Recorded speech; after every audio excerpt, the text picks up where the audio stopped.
this can be a downside of personal development. Let me explain. So this happened to me. I realized that actually through conversation, and what was so cool is that my clients were going through something similar, which is why I'm talking about it, because I'm going to give you practices to do.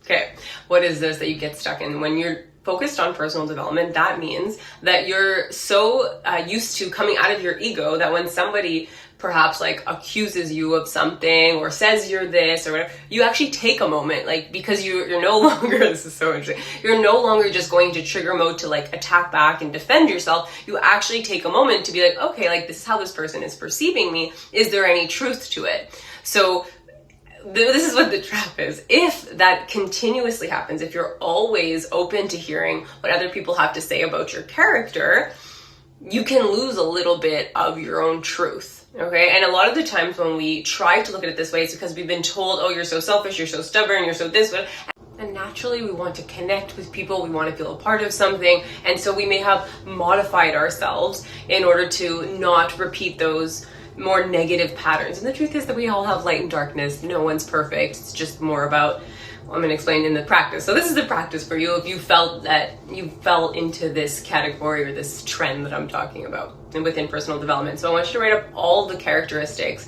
of yourself, the things that you like about yourself.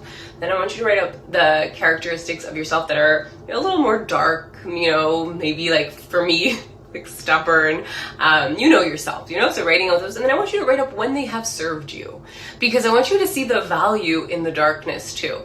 And so the purpose of the exercise is to better get to know yourself so that when you face somebody who questions your truth, even if you're in a position, you're in a point of a state of mind where you are open to growth and change, you'll know who you are at the core of you, and you won't. So you can begin to realize when you're self-abandoning versus witnessing your ego, and where you can grow and seeing the things that, perhaps are no longer serving you. Because, people come into your life to actually help you grow. Even if they trigger you or if they say they don't like something about you, it's either perhaps an opportunity again to modify, or for you to set or practice confrontation and set your boundary with that person.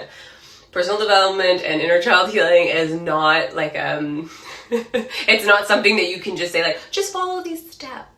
It really depends on the person, and that's why I take a very individual, personalized approach to everyone that I work with, and I use astrology and human design and understanding your family dynamics and all the things that created your personal reality, your personality. So if these are things that you'd like to dive into more and you'd like some support through this process, please feel free to reach out and we can schedule a free 15-minute consultation. I hope you all have an amazing day.